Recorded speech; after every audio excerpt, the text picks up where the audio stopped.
The Houston Texans might be building a brand new headquarters in a few years, and it's going to be fantastic and awesome. But this offseason, they need to worry about building the Great Wall of Houston.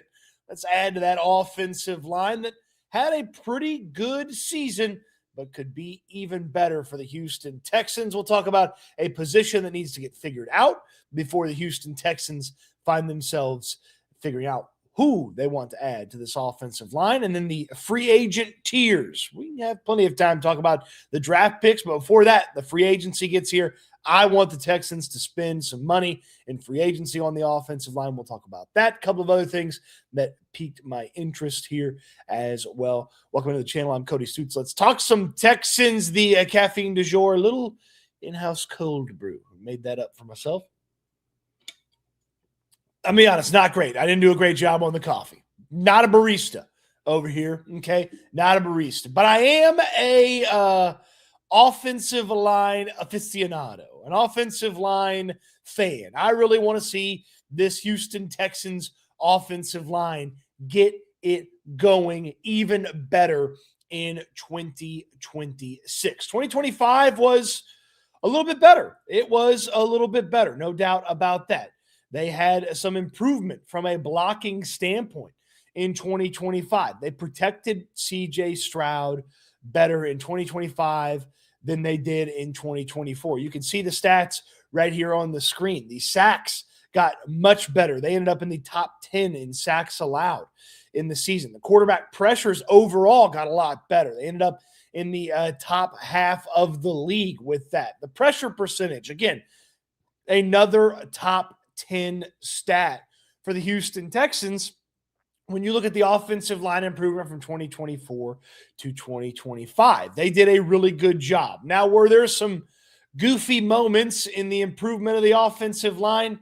Hell yeah, there were. There were some really goofy moments. Remember when they were rotating guards? Yeah, that was goofy as hell and didn't make a lot of sense to anybody, myself included. Remember when they made a offensive line switch because Ed Ingram couldn't play week one and had Ursary playing left tackle for a month of training camp, and then made him play right tackle, played Cam Robinson, and they traded Cam Robinson. Yeah, they did some goofy stuff on the offensive line last year. It ultimately ended up being a better pass-protecting offensive line than the previous season. But this offensive line has so much more that they need to do because Nick Caley's offense and the way DeMeco Ryans wants to play offense is predicated on the fact that you can run the football. And the Texans were pathetic at running the football last year. They were one of the worst rushing attacks in football last season. Now, a large part because the running back that they bet on, Joe Mixon, wasn't available to them. By the time they pivoted away from Joe Mixon, the options were limited and not good. Nick Chubb can only do so much. Rookie Woody Marks can only do so much. But they've got to run the football better. But it wasn't just on the running back talent. This offensive line had a really rough season in 2025 running the football. They were the second worst team in football in a stat called success rate. Their success percentage running the football on the ground, and success percentage basically measures keep the offense on time, keep the train on the tracks. They were the second worst in football, behind only the putrid, pathetic Las Vegas Raiders. The Texans had 9 rushing touchdowns. That was a bottom 5 number in the NFL. Their stuffed percentage, which is the amount of runs that go for 0 or negative yards, was nearly 20%. Almost 1 out of every 5 rushes by the Houston Texans went for 0 or negative yards. That's really freaking bad, okay? That's really bad. You look at teams that ran the football well and didn't have a super high stuff percentage, and you see lots of really good offenses. When you look at teams that had a really high stuffed percentage, you look at typically bad offenses or bad offensive lines. And the Texans were one of those last year that were teetering on bad offense with their ability or inability, I should say, to run the football. They couldn't run the football really well. They've got to be able to run the ball better in 2026 than they did in 2025. Running back talent will help, but adding to this offensive line will help. And we're all going to be focused on 7 next year. C.J. Stroud, the quarterback for this team. And I've been as critical as anybody of C.J. Stroud, how that season finished. But they did not protect him well in New England. They did not run the football well in New England. And that was 6 days after they dominated the Pittsburgh Steelers on the ground. They did not carry that over to the game against the New England Patriots, which was, it was a weather game. It looked like it was a little bit tougher than usual to do some of the passing stuff. They didn't run the football well against the Patriots. It was bad. They have to run the football better in 2026. And if they do, that will allow Nick Caley to do more with the offense. That will allow C.J. Stroud to be more comfortable. And if you're trying to insulate the offense from having to have the quarterback be an amazing football player, running the football would go a long way towards that. So they pass protected better in 2025 than they did in 2024. But the rushing attack was nowhere near as good as they want it to be. You want to stop playing close games, get a big lead because the offense is efficient, puts points on the board. And then when the defense goes out there, and they can take care of their business. And then when the offense gets the ball back with the lead, they can grind teams out on the ground. The Texans did not do that last year. And you played a lot of close games, in large part because the offense wasn't good. The offense will be much better if you run the football better. I know I'm just saying, hey, run the football better. And that sounds simple. It's not. You've got to make the offensive line better. You've got to add talent at the running back position. You've got to be able to get into the correct run play, which is a charge that C.J. Stroud has at the quarterback spot. And if you can run the football better, you've got to utilize it in the correct time. There were moments where it looked like they had something going on the ground, and then they just decided to run up in the middle of the wall of nothing. The runs to nowhere have to go away in 2026 if the Texans are going to be successful on offense. The defense, we all feel confident about it. They've got to be a better offense in 2026. And to be a better offense in 2026, they've got to run the football better. Again, a top 10 stuffed percentage in the NFL, meaning rushes go for 0 or negative yards nearly 20% of the time. The second worst rushing success rate in football, behind only the Las Vegas Raiders, which means that the offense just didn't get on schedule or stay on schedule with their runs. You want to pass block a lot more? Well, you end up in second and longs and third and longs, you'll be pass blocking a lot more.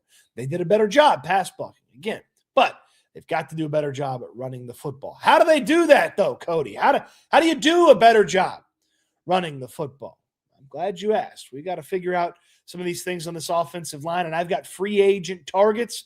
I've even put them in tiers to make sure that this free agency that we're all going to be coveting some offensive line help is we have a good plan of attack here for what we think the Texans should do. We'll talk about that, get to some of your comments, questions, joys, and concerns. We'll do all that after I tell you about my friends at Sleeper. Sleeper has team picks now. You can select a team to win the game. I'm picking my Texas Tech Red Raiders playing a little basketball on Saturday afternoon. Team picks are live at Sleeper. It is a new feature from my friends at Sleeper. Go in there, pick your favorite team, pick the winner of games from basketball to hockey, soccer, baseball when it rolls around. Team picks is here. My friends at Sleeper, the link in the description down below can get you to Sleeper, but team picks are here with Sleeper. I'm picking my Texas Tech Red Raiders on Saturday afternoon. Got a tough challenge against Arizona, but hey, team picks is a new fun way to add to the already fantastic Sleeper app that you have. So download Sleeper today and use Sleeper to try out team picks, and of course, team pick responsibly. So before we start talking about these free agents, and I've got a load of free agents with a couple of comments about each of them, varying levels of investment that it would require. I got a lot of free agents that I want to talk about on the offense line. Before we figure out exactly what free agents the Texans should be chasing on the offensive line in free agency, we got to figure out where the hell Tytus Howard's playing. Tytus Howard's going to be on this team next year. We know Ariante Ursary on the team, and we know Tytus Howard's on the team. And I have a strong suspicion that Jake Andrews is going to be the center for this team. So we know 3 offensive linemen, and we know 2 of those offensive linemen's position. We know that Jake Andrews, if he's on the team and he's starting, he's going to be the center. We know that Ariante Ursary is going to be the left tackle for this team. But where's Tytus Howard playing? Because where Tytus Howard plays is going to dictate where the Texans go and address things in free agency. Now, his versatility ends up being a positive weapon for the Houston Texans in their pursuit of building a better offensive line. But let's take a look at where Howard can line up. If Tytus Howard is the right tackle for this team, then the Texans will be looking for 2 starting guards. And, of course, they could bring back Ed Ingram at the right guard spot. Then they would just be looking for 1 new player. I'm not totally in favor of bringing back Ed Ingram and making him the starting right guard for this team. In fact, he's not on my free agency tier list that we'll get to here in just a moment. But if Howard plays right tackle, you're looking for 2 guards, and you'll have the newness sort of spread out across this offensive line. I don't hate this idea, but this is not my favorite idea, and this is not how the Houston Texans approached things last year with Tytus Howard. Howard could have been the starting right tackle. They operated an entire offseason without Tytus Howard being in the plans at tackle. They added Cam Robinson. They drafted Ariante Ursary. They added Trent Brown. They had Blake Fisher. Their tackle situation and solution was not going to include Tytus Howard initially. Initially, Howard was going to be their right guard, and then because Blake Fisher was so bad, they had to bump Tytus Howard out. I don't believe this is the best spot for Tytus Howard with the current configuration and the opportunity to add to the offensive line. But let's look at another spot Tytus Howard could play. Tytus Howard could play right guard. And I actually like this spot a lot for Tytus Howard. This is where the Texans planned to play Howard heading into the 2025 season. He played there a little bit in 2025. This would allow the Texans to add a new starting right tackle, a new starting left guard. And if that right tackle was, a rookie, you'd have Tytus Howard as a veteran, an experienced football player right there next to the rookie as the rookie kind of gets their feet wet at the right tackle spot. And then over at left guard, you plop in perhaps one of these veterans we're going to talk about here in just a moment, and you find yourself with an opportunity to really improve this offensive line with a veteran maybe at left guard, a rookie maybe at right tackle, though I'm not opposed to a veteran at right tackle and a rookie at left guard. The other spot there for Tytus Howard is, left guard. Now, this is a little bit less exciting than Tytus Howard at right guard because 2 new offensive linemen on the right side of the formation. 2 new faces on the offensive line, both next to each other. And my assumption would be one of them is going to be a rookie. And yeah, if the right guard's a veteran and the right tackle's a rookie, it's a little bit easier to stomach. But my preference is for Tytus Howard to be the right guard unless you found the perfect right guard solution in free agency or via the draft. But my preference is this setup where Tytus Howard plays right guard. You have a new left guard and a new right tackle for this Houston Texans team in 2026. That's kind of where I am leaning from that standpoint. We'll get to the offensive line free agent tiers here in just a moment, but a couple of comments, questions, joys, and concerns before we get there. Of course, Super Chats will jump to the front of the line, and we have some new emojis and badges for the members of the channel. Kevin is here, TGIF, Friday the 13th. Yeah, a little bad luck headed some people's way if they believe in it, and some people don't give a damn about the Friday the 13th. Good movie series for most of the run there. J-Rock, if he's not an actual lineman, but as a tight end, Tanner Koziel could help us a lot, being a dual threat as a tight end, how big he is. I actually don't believe Koziel is a very good blocker. He did a good job at the Senior Bowl where he blocked pretty well a couple of different times in those opportunities, but Koziel is going to very much slot in as a receiving first tight end with not a lot of opportunity to showcase what he can do on the ground. Big guy from a height standpoint, not a big guy from a width standpoint. He's not the biggest guy. I'll be interested to see how strong ultimately he looks and seems to teams, because strength would be an indicator that he could maybe learn to block it up. Kyle Nance is in here. Looks like the Texans can make about $78 million in cap space with a few extensions like Daniil and Tytus, restructuring Nico and Stingley. I don't believe they would extend Daniil Hunter, but you can restructure that and change that around a little bit, certainly with Tytus as well. So, yeah, you can find yourself some cap space, and that's why we're going to talk about some free agents today. Was City so goofy? City so was among the goofiest things that the Houston Texans did in 2025 with their offensive line. Kyle says, also, I saw a report somewhere that Mixon's injury was necrosis related. Really bad if that's the case. Yeah, I don't believe Joe Mixon's going to be a future element of the Houston Texans, so I don't think Mixon, you need to worry about him. I hope he recovers and plays good football and doesn't have an injury that affects the rest of his life, but I don't believe he's going to be on the Houston Texans. Christopher says, do you think the Texans are trading C.J. Stroud? I do not. If there was a guaranteed upgrade out there that they knew they could get, maybe, but I don't believe the Texans are trading C.J. Stroud. I know we were disappointed with how the season ended. He's still better than a lot of quarterbacks and better than any quarterback the Texans could add this offseason. Mr. Bo on the top. What's up, Cody? When are you doing a mock draft? We will probably mock draft next week ahead of the combine. Okay, so we'll do a mock draft ahead of the combine, and we'll see how the combine kind of changes things for us in the mock draft after the combine.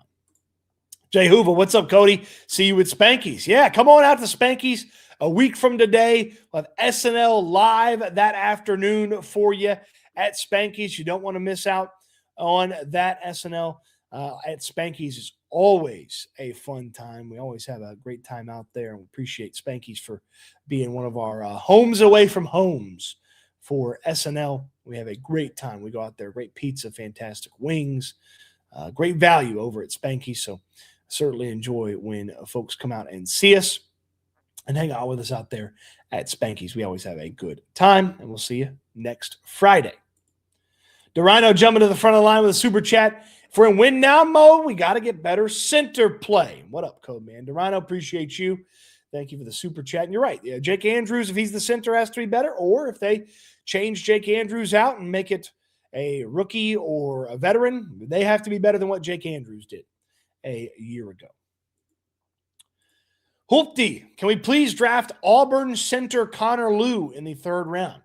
You're not hurting my feelings if you want to draft Connor Lew. You would not hurt my feelings one bit. Lew coming off a knee injury at the end of the season for the Tigers, so not sure exactly if he's going to be totally fully healthy for the season, but Lew is widely thought to be one of, if not the best center in this upcoming draft class. Christopher says, thanks, Stoots, for your grind. I can't wait for the season. They have to protect 7, but he has to get out of his head.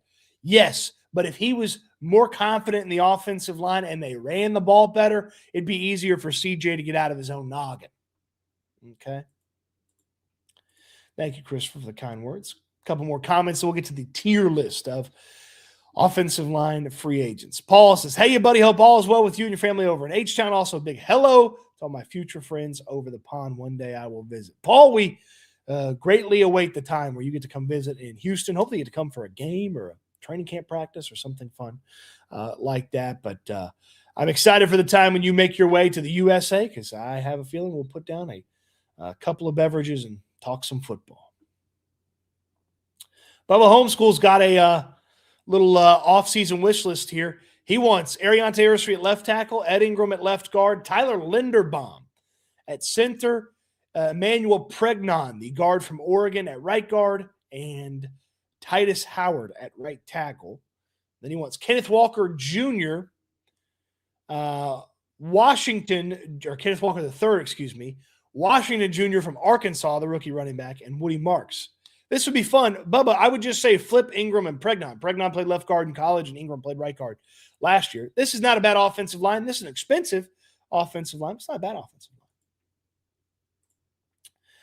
Do you think the huge plot of land they got in Cyprus could be the future area for a new stadium? Certainly a possibility, I would think. 2032 is when the lease with NRG is up, and if they don't like the direction of the future, they'll have some land out there to go out there and do some things in Cyprus. Bridgeland, officially the new location of the Texans headquarters in 2029. Hopefully in 2029, I guess is the thing. And then Hopety says, King of the offseason, Cody Stoots. You're too kind. You're too kind. Let's talk about free agents. Some of the offensive line free agent tiers. So I've got 5 different tiers that I put a number of free agents into. And the tiers will have names, and you'll understand the names as I talk about them. But I prioritized players that are still good or have potential to be good for the Texans. That was my biggest thing. I did not ignore expensive players, though I want to note some of these players may be just financially too much of an investment for the Houston Texans. That shouldn't be a eliminator, but it's something that you need to keep in account and take into account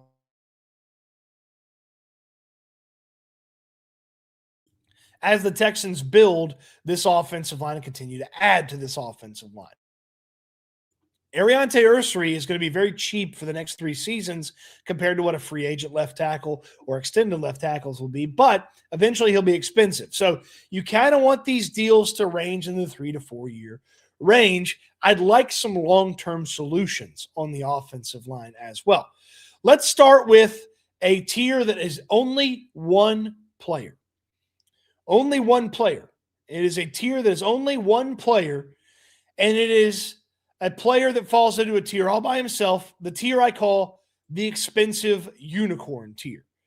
And that is Tyler Linderbaum, the center for the Baltimore Ravens. This is the only free agent center I'm in lock and step with the Texans pursuing in free agency.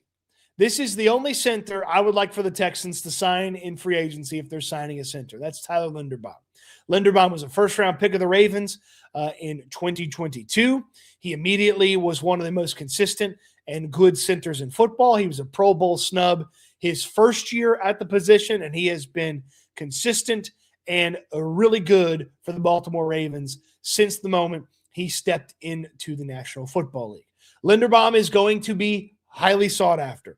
Linderbaum is going to be expensive, but he creates a tent pole in the middle of that offensive line.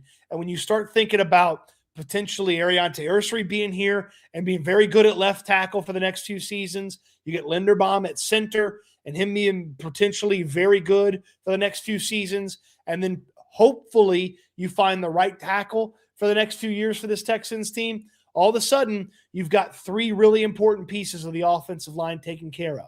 Now, Linderbaum's investment probably keeps the Texans from making a significant big-time running back investment. That's why he's got the little dollar sign, but he's also got the unicorn because he is unique. There's nobody close to as good as this guy at the center position available in free agency.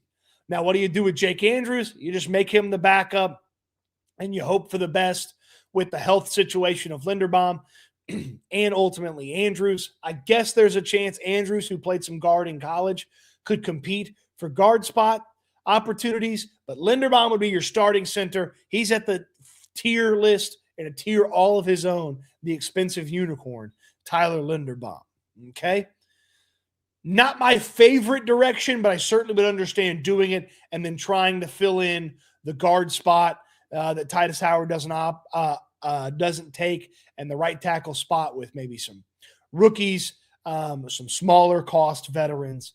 But Tyler Linderbaum, the expensive unicorn in the first of the free agency tier list.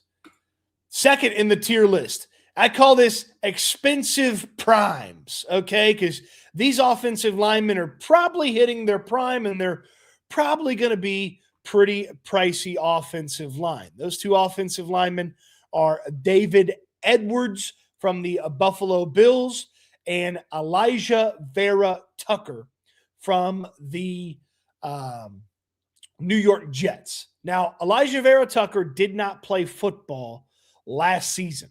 He was hurt. He didn't play at all last year, but in 2024, That was one of his best seasons as a pro. He was a good pass blocker. He was a good run blocker. And Vera Tucker can play all over the offensive line. He can play in a variety of different places along the offensive line. He can play left guard. He can play right guard. He can play right tackle. If you had to in a pinch, you could play him at left tackle. But he's like a younger, better version of what Tytus Howard was this past season. Now, by virtue of him being young and versatile, he is a little expensive. He is a guy that probably will sign a 4 or 5 year deal, will probably get anywhere in the range of $15 to $20 million a year. But again, the versatility is a big positive, and he's been successful at a variety of positions along the offensive line. So Elijah Vera Tucker is a very intriguing player. The injury concerns are certainly prevalent with him. He has missed a lot of time in the NFL. He's had a lot of different injuries, and you just wonder if that maybe could lower the price, but it also increases the risk, because if you invest in a guy and you're betting on a guy being there for you, Elijah Vera Tucker doesn't have a consistency track record like some of these other guys are going to have. The other player in this category, the expensive prime category, is David Edwards. Edwards is almost 30 years old, and he played really good football, some of the best football that he's played for the Buffalo Bills this past season. He's going to hit free agency. Guards with Edwards' track record typically get a lot of money. They typically find themselves getting paid tremendous amounts in free agency. Guys who are worse than David Edwards got $18, $19, $20 million a year last year in free agency. He's expensive, very good, a lot of good experience, having played for the Bills, having been in Buffalo the past few seasons. And when you think about experience and excellence, Edwards is among the best free agents available in a free agency. So you got the expensive unicorn, Tyler Linderbaum. You got the expensive primes of David Edwards, David Edwards, and Elijah Vera Tucker. Tucker, the consistency issue. Edwards is a little bit more pricey than Tucker. Both those guys should be pretty darn expensive. Now, my next tier in the offensive line free agent tiers, it's the affordable mileage. I put a little oil can there because they always try to sell you the high mileage oil when you get an oil change if you're over 100,000 miles. Well, that's more expensive. These guys are less expensive, but still affordable. And I just not sure if all of them are changing teams, want to change teams, or would be good if they change teams. But that's 3 players, all 32 and older, okay? All 32 and older who've played a ton of football. You got Isaac Seumalo, you've got Kevin Zeitler, and you got Joel Bitonio. Now, let's first go to Bitonio. Here. He played left guard for the Cleveland Browns, and he's played left guard for the Cleveland Browns 4 years. Bitonio might retire, okay? So Bitonio might retire. You could just maybe move on from him as an option if he retires. He does not want to leave Cleveland. He didn't want to get traded at the deadline last year. He signed a 1-year deal with the Browns last year, if I have my memory correct. Bitonio did not want to leave Cleveland. He might retire. He was okay in 2024. He bounced back and had a much better year in 2025.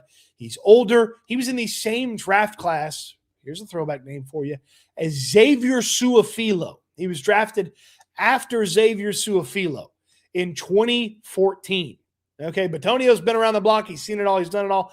But if Joel Bitonio wanted to go play for a team that was a better football team than one he's played for his entire career, Bitonio is a guy that I would have interest in. You plop him in there at left guard, Tytus Howard's your right guard. You draft a rookie right tackle. You go about your business.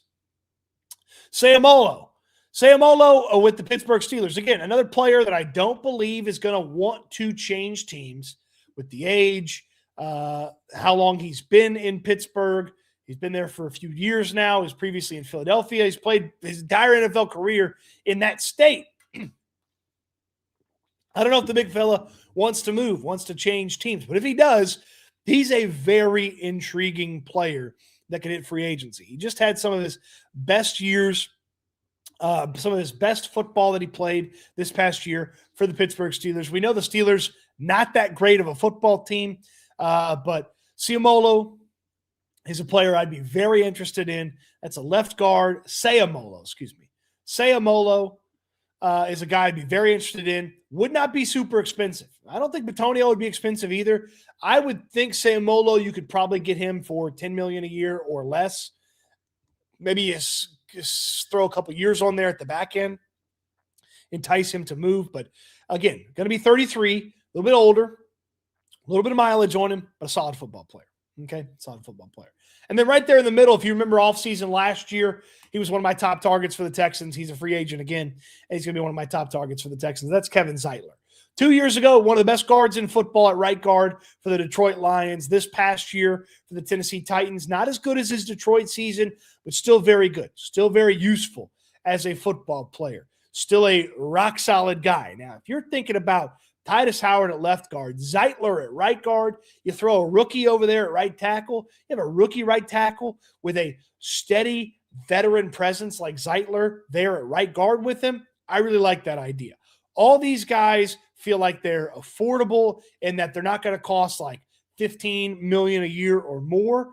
You can get them on a shorter deal. That's not a long-term solution, but you can make some things happen with these guys in Seumalo, Zeitler, and Bitonio. Again, if Bitonio is going to play football, that is. So those are your tiers: the expensive unicorn, the expensive prime, the affordable mileage. 2 more tiers for you. And we'll get to those. I want to get to some comments, some questions, some joys, and some concerns as well. Your comments are welcome over there on the side. Bentley says we need a two-way tight end. Absolutely. Or just somebody who has discernible blocking skills, discernible receiving skills. Riverbend. Give me a journeyman center and a premium running back over Linderbaum 7 days a week and twice on Sunday. I certainly understand that approach. I certainly understand that. Nerd rage. We're in cap hell now. That's not true. And it'll get worse every year. That's not true, especially if they keep backloading by restructuring. That's fine. I'm worried about winning now. In the next couple of years, I'm not worried about the contract issues in 2020 or 2032, 2031. I'm worried about winning now. Okay? You can always kick the can down the road. Always. Rocky Baytown, Breece Hall, Kenneth Walker, Kyle Pitts, or Dallas Goedert. Inside Kevin Zeitler. That's all. Not a bad wish list. Not a bad wish list. Bella Homeschool. Good O-line makes mid running backs good. Bad O-line makes good running backs mid. Plus, good O-line makes passing game better. Do not overspend on running back. Yeah, but the running back can sometimes make the offensive line better. We watched that happen in 2024 with Joe Mixon. Chosen's here. Appreciate you. I drive trucks up in Oklahoma originally from Houston. You and Landry are amazing. Thank you for the kind words, my friend. I'm glad we could keep you occupied on some of those long hauls. Riverman, on occasion, a good running back makes a good O-line great. See Emmitt Smith returning to the boys after a 2-game holdout. We just see Joe Mixon 2 years ago. Made the offensive line much better. Riverman, the other kicker for us, we need 3 down backs who can go 21 games. Or at least be there for, say, 15 to 21. I see what you're saying. You got to play a whole season. Yeah, I think that's building a good running back room has you available for a Super Bowl run, certainly. Good to see you. Happy Friday, Rick. We need to get bigger and more physical. O-line and running back. Draft 3 interior offensive linemen, 2 power runners, and a real blocking tight end. Okay, Bubba Homeschool wants him to be a wrecking crew over there. Okay. What was Vera Tucker's PFF ranking this previous season that he played? This is a good question, Kyle. I can find that out for you. He finished with a 77.7 overall grade, which I can tell you amongst offensive linemen where that ranked. We'll do minimum a set of snaps. So he ranked right about the 31st best offensive line in football on an offensive overall rating in 2024. So 2 seasons ago, about the 30, and that's counting centers, guards, and tackles. So the 31st rated offensive lineman according to Pro Football Focus. It's a pretty solid player. And again, on the upswing. Patrick's here. He's catching up. Nate says, hey, sorry I'm late. You may have already talked about this. What are the odds we sign the Ravens center? Yeah, Linderbaum was the first one. He's the expensive unicorn. I don't think the odds are high, but it's something the Texans should explore. It's something they should explore because it creates the potential to have two of the three most important tent poles put together for this Texans team. I would not say high, but it's certainly a possibility. Bentley wants Sam Roush, the Stanford tight end, who's a blocking tight end. Jesus wants to trade for Bijan Robinson or Bucky Irving. You might have to hit Madden for that one. Drop Mixon and Andrews. That saves us $10 million, goes towards Linderbaum's contract, draft a right tackle, and running back at the first picks. I see no value in paying a vet running back. I certainly understand the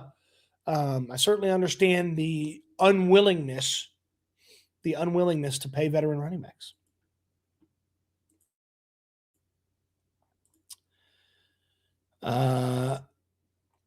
Everett Lee, sacks and pressures don't mean anything while you're throwing a 7-yard curl routes. Sure, if the offense is at a schedule, that's all you can throw sometimes too.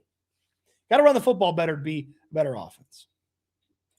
Paul says, also, I think the Ravens will franchise tag Tyler Linderbaum. So the Linderbaum conversation is interesting because they did not pick up his 5th-year option, which is the reason he's a free agent. Because there's no designator. There's no designator for centers. It's just offensive linemen. The same thing applies to the franchise tag. It's just offensive linemen.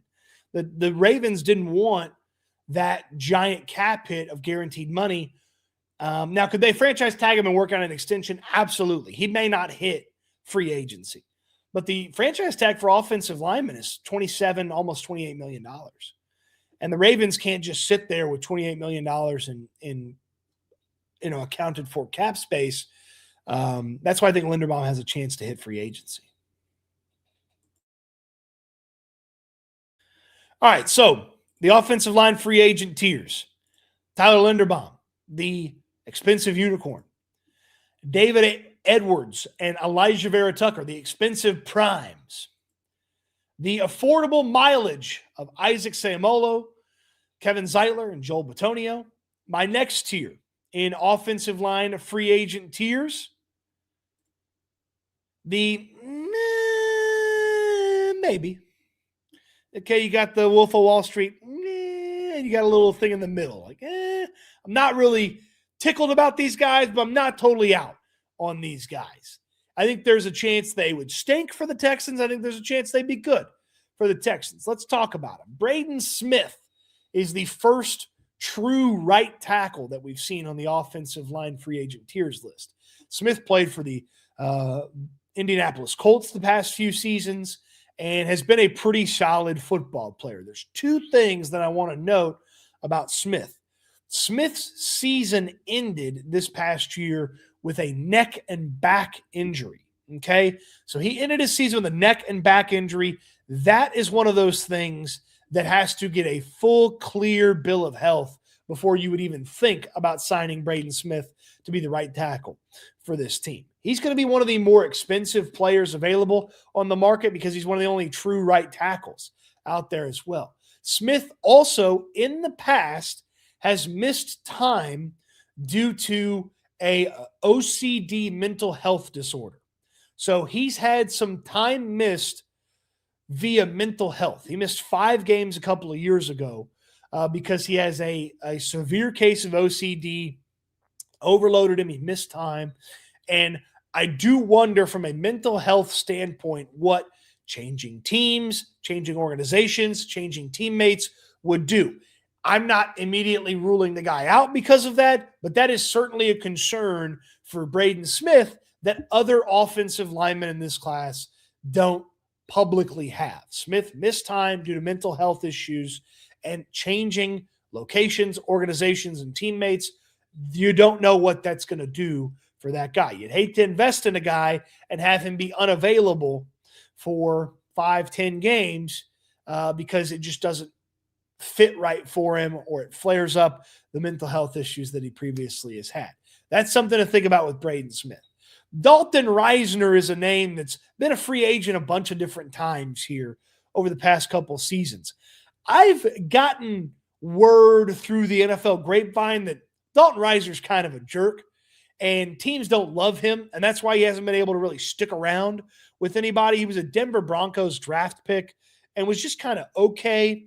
Was in Minnesota for a little bit. Well, again, just kind of okay, but played a little bit better. He actually played his best football this past season for the Cincinnati Bengals. He's played left guard previously. He's played right guard previously. So there's some guard versatility for Risner. He shouldn't be too terribly expensive, though he'll be a little pricier than he has been in the past because he played some good football last year. But Risner, that's one of those, like, as a personality fit, do you want a guy that's maybe a squeaky wheel? Do you want a guy that's maybe a jerk? The Texans could probably use a little bit of a jerk on the offensive line. Still trying to figure out exactly what to make of Dalton Risner as a free agent and why he just hasn't stuck around long-term anywhere in the NFL just yet. That other name is Wyatt Teller. Teller has been the right guard for the past few seasons for the Cleveland Browns. And Teller's been okay. He's been sort of up and down.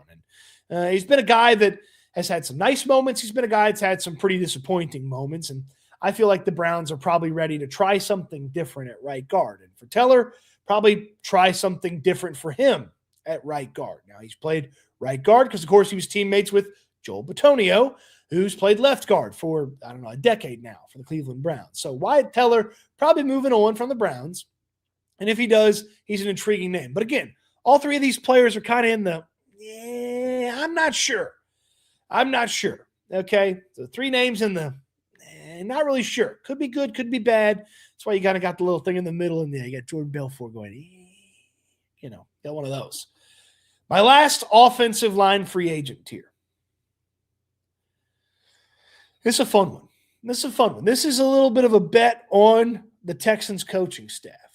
These players have a little bit of talent, and there's some usefulness to them. It's a bet on the Texans coaching staff.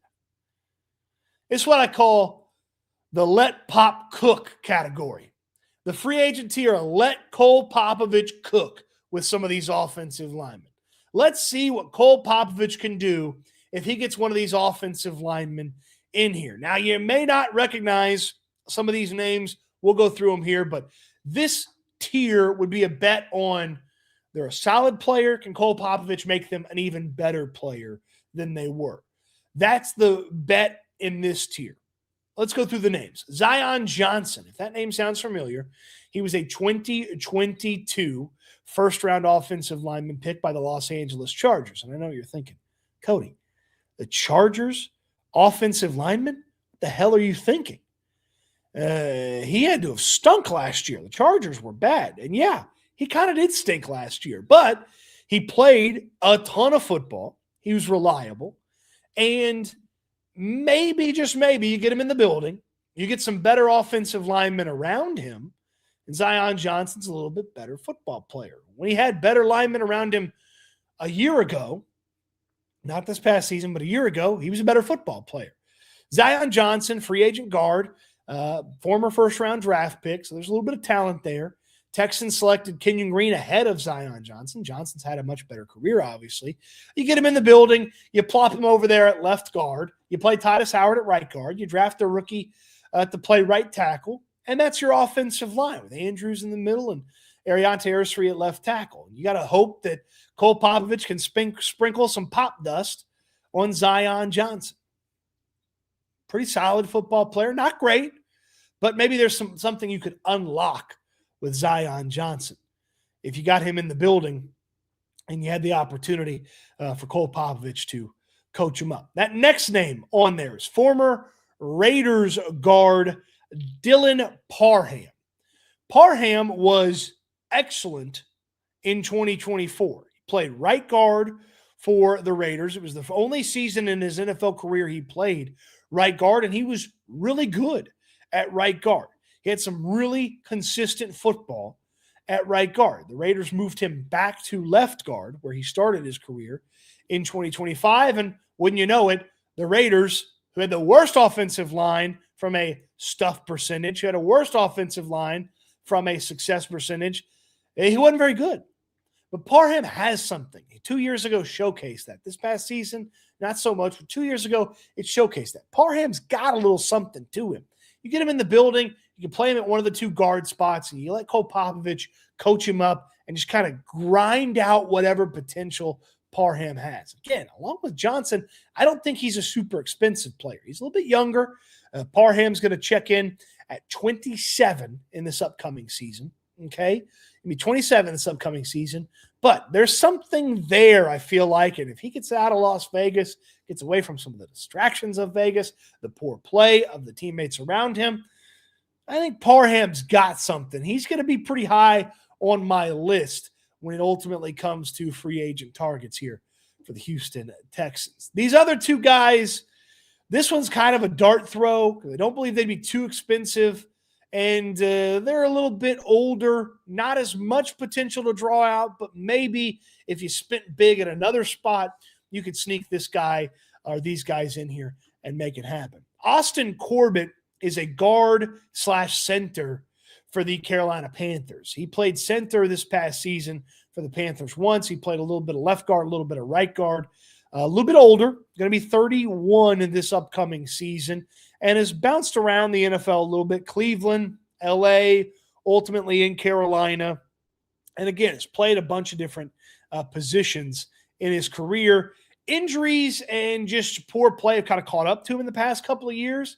He needs to be a guy that's going to stay healthy. This would be a little bit more expensive Trent Brown for the interior. It's probably not a clear, honest to God starting idea if you're adding Corbett to the equation, but it's an intriguing name to just kind of keep an eye on, and the position versatility is intriguing to me. This last name, we're going to talk about Elijah Wilkinson. Now, I didn't know a ton about Wilkinson before the season started, and I don't know that anybody knew a lot about Elijah Wilkinson before the season started.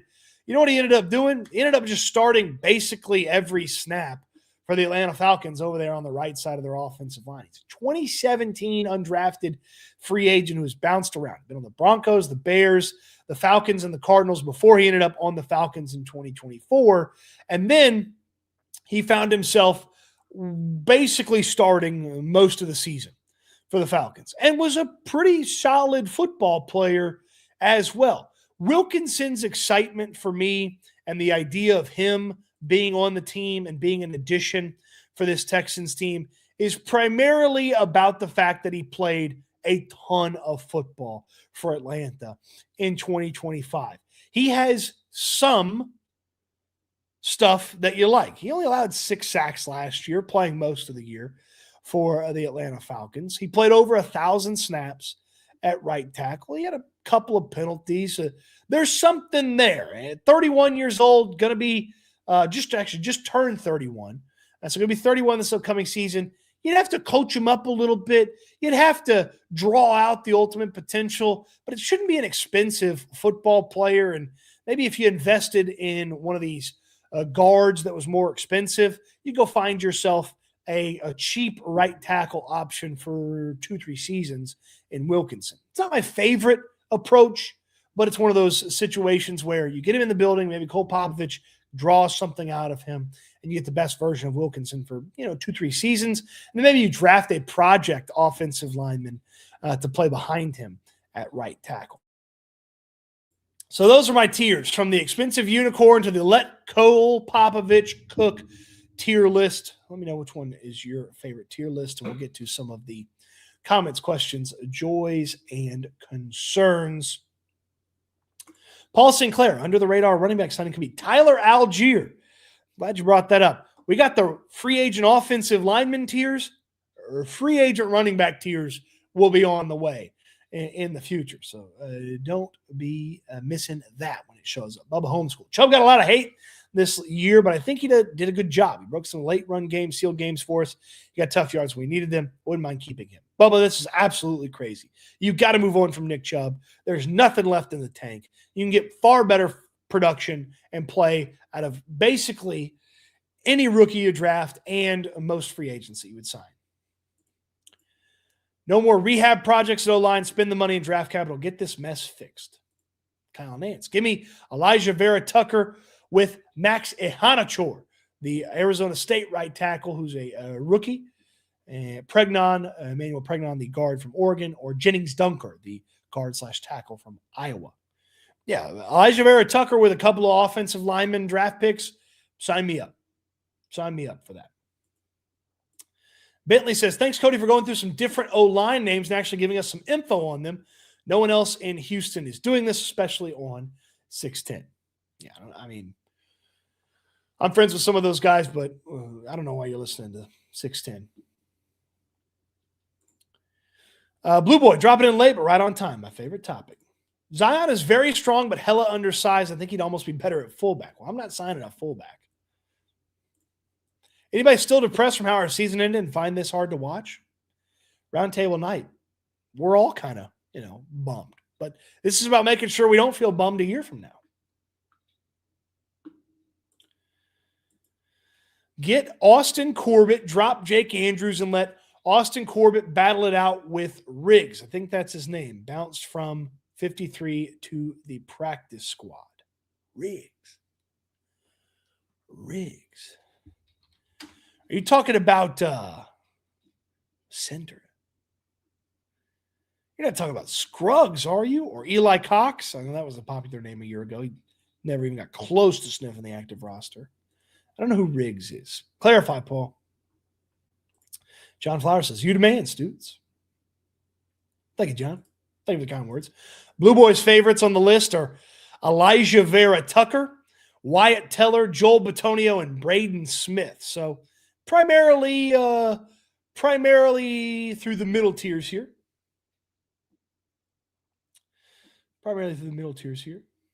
John McClain's Chains loves the unicorn. Yeah. Linderbaum's he's a totally different animal than any other free agent offensive lineman. He's way better than the other free agent centers. He's pretty much only a center. So he doesn't have it's not like you can sign him, play him at guard or anything like that. So Paul says, I'll second for thanks for doing this and explaining the franchise tag on Linderbaum. Thank you, Paul. Thank you for checking in. So these are the offensive line free agent tiers. We'll go into a little bit more in depth with these guys and talk a little bit more about them as we do free agent previews. I'm going to put the free agency wheels together. We'll have a running back wheel. We'll have a offensive line wheel. We'll have an other wheel, some defensive players on the wheel. So we'll put some stuff together for the free agency wheel, and that's how we'll kind of go about deciding which free agent we talk about on any given day. They'll all have some sort of info card or a little bit of breakdown on them, and maybe even can work with my buddy Texans Cap to find some projected numbers on some of these guys and do they fit how they fit. So we'll see what we can do. But this is the tier list. We'll do this for running backs. I had a lot of fun putting this together and coming up with the pictures and the tiers and all that kind of stuff. So we'll do this for running backs as well. And maybe even do it for if we end up liking this. If we end up liking this exercise, we might do it for rookies too. So Paul says it was Cox. Eli Cox, who you're talking about. Yeah, I guess Eli Cox is a contender maybe for the center spot. We'll see. This is a tight end free zone. Paul, come on. You know they're drafting a tight end. Hopefully they draft two, damn it. Hopefully they draft two. But appreciate the super chat there, Paul. All right, those are the offensive line free agent tiers. Have a fantastic weekend. If you've got to do Valentine's Day then go find yourselves your last little bits and bobs and pieces of what you need to get for Valentine's Day. If you don't have Valentine's Day stuff, go find a bar, belly up, and eat you some wings and have some beer, But everybody have a fantastic weekend. We'll have SNL for you at 4 o'clock today. Week from today, Spankies, don't miss it. Of course, team picks are live. My friends at Sleeper, I'm picking the Texas Tech Red Raiders on Saturday afternoon when they play the Arizona Wildcats. Check out team picks with my friends at Sleeper. They're live. And of course, always team picks responsibly as well. And you should pick the winner. Of course, player picks are still available. My friends at Sleeper as well. All right, we end the live stream the same way. each and every time. This is my hope for you. This is my charge for you as well. I want you to eat good. I want you to sleep good. I want you to be good. We'll talk Texans again soon. Thanks for watching, everybody. Have a fantastic weekend. And I was going to say happy Valentine's Day to your loved ones, but that'd be weird coming from me. So just have a great weekend. Don't mess up Valentine's Day. Hip-hoppity, dip-doppity-doo.